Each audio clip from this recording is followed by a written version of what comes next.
Hey y'all, it's been a long time since we've done a video. I thought I'd do a real quick recap of our almost 2-year experience with the Honky Donkey. Let's start.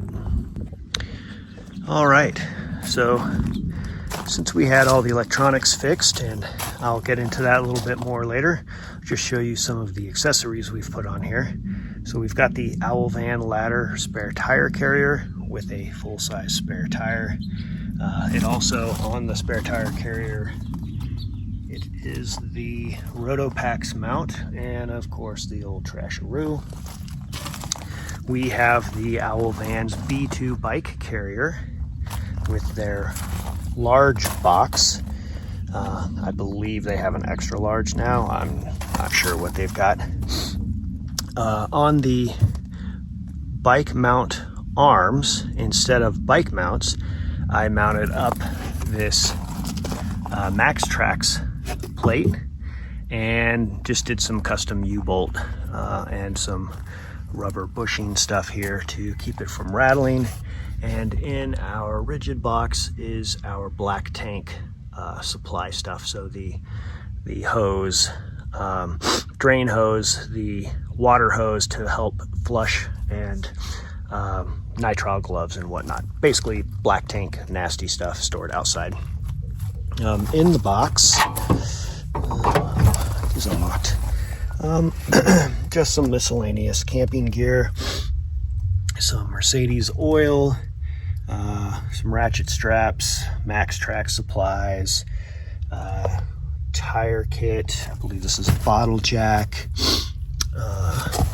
The little propane tank for our camp stove, but we also have the connection down there. That is regulated, and I have found with the regulator built into this, you don't get much of a flame, hence the little tank there. Some 1-pounders for, well, either backup for this, camp stove, whatever. 1-pounders.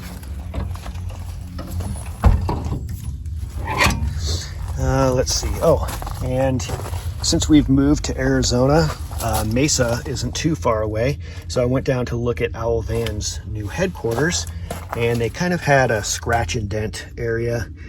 This step was, I believe, returned to them. There really was nothing wrong with it. I couldn't find anything wrong with it, but basically got $150 off, mounted that up onto the bracket down here, and this thing helps a lot when you're trying to load stuff up in the back of the van. Really like that. The other major upgrade we did, tires and wheels. I went with the Method 901 series for dualies. We do have the 3500 heavy duty 4x4 Mercedes van, so I went with Method BF Goodrich KO2s for off-road. We don't do a lot of off-roading. We have Jeeps when we're really going to hit trails, but this gets us, down the unpaved paths in the backcountry where we live. Everything behind those hills, that ridge line back there, is Prescott National Forest. So we can go back there and pretty much do dispersed camping forever back there. So again, went with the Method Dually 901 series. Really do like these wheels. We purchased these when we did our Agile Off-Road Rip Kit. So front shocks added, struts were upgraded. These are the, I believe, the Bilstein struts, and the neoprene covers to protect them. So overall, installing this kit with the lift kit, or I'm sorry, it's not a lift kit, the suspension upgrade gave the van about 2.5 inches worth of lift. With the larger tires, we also got about an extra inch of ground clearance. Nothing new up here. Again, the wheels. So that's pretty much it for the add-ons and upgrades on the outside. On the inside, all we really added was this CA Vans blackout curtain kit. Now I still have the window coverings that came with the van. They're very good. They're insulated. They have like a dark side and a light side depending on how sunny it is outside. I can put the white side out to reflect the light, you know, what have you.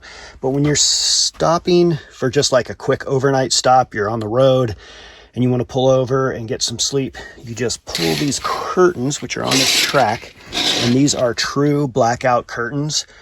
With these curtains drawn and tucked into the sides, I can have all the interior lights on and you cannot see any light outside. And so like with all of the shades up, it's a true blackout. We really like that for privacy, and it's quick deploying. These just slide up out of the way. I can tuck them in here. They've got some Velcro straps that go around the curtain to tuck this into place. Very nice. Comes with this track, the two curtains, the hangers, some Velcro stickies to keep everything in place. Good product. Like that one. For those familiar with the Boldt vans, this area right here is just this paneling. Added this magnetized light right here. I mean, oh, it works. Okay, good. I gotta charge those batteries. And then added a full-length mirror here. You know, that just helps people get ready in the mornings. We do use this for some business trips. Julie is self-employed and has to meet with customers occasionally. And so when we're traveling in this bad boy for work, she can get ready here. I do have another one of those lights also up in here, helps illuminate this area.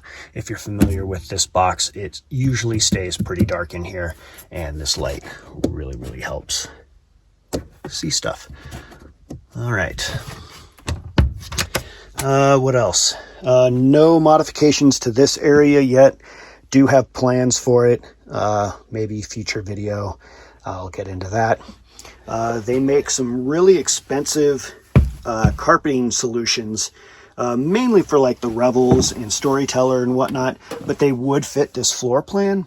But like over $1,000 for some of that stuff. I bought this off of Amazon. It's just a rubberized on the bottom and kind of carpet on the top, you know, anti-mildew, what have you. Totally just rough cut. We do have two Rhodesian Ridgebacks in and out, so this saves the linoleum flooring. I don't have it currently under here yet because of the door on the fridge kind of sweeps pretty close to the floor, but I do have a backup plan for that. I have sourced those expensive carpet inlays by that one unnamed company. I have sourced where they get their boating material from and their edging. I do have a heavy duty sewing machine. So in the plans, there is to make really good removable carpeting that will go down here, and it will be basically a quarter of the cost because of my time being put into it.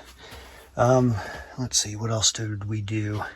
Didn't really add a lot of extra back here, just a couple, like a phone holder and whatnot. I did remove the entertainment system from here. We don't watch a lot of TV. I do have a large 4th gen iPad. That's what we watch shows on if we watch anything. So a lot of the rattling that came from this unit, that's all gone. Just got rid of the wiring, stuffed it up in there, left the antenna in place. So if we ever do want to bring it back in, all I got to do is hook it back up. Future plans, these speakers here are tied into the main stereo. So when Julie rides back here and I'm driving, if I'm playing the stereo, it kind of drowns out whatever she's doing. So I need to add like a cutoff switch for these two speakers. I believe the wiring access is up in here behind this panel. So that's a future project. That's really about it. We did have all of our electrical issues fixed. So since then, we've had no battery issues, no charging issues. It charges down the road. It charges from shoreline. We've always liked the conceptualization of this van, the idea of having a very long-term, you know, over 13,000 watt battery, it is worked very, very well. It's very efficient. I like it. I, you know, just wish it had been built properly from day one, and we could have avoided 8 months of headache and lawsuits and all the rest. But other than that, everything's working good. I did lose prime at one point on our water pump. And that was interesting to try to resolve. I've kind of had to become a de facto repair guy on any kind of system that goes bad in here, just because, you know, the dealerships and Winnebago's so bad at trying to get you in, and if you do get in, trying to get it fixed right has always been a nightmare. But again, now that 99% of the issues have been resolved, the big ticket items, we're very pleased with the van. If you guys have any questions, you know, feel free to leave them in the comments. I will answer, and hopefully our next video will be able to let you know what our upcoming plans are. We're really excited, and we're looking forward to sharing that with you. So again, till we put out our next video, leave comments, and I will get your questions answered. Thanks, guys.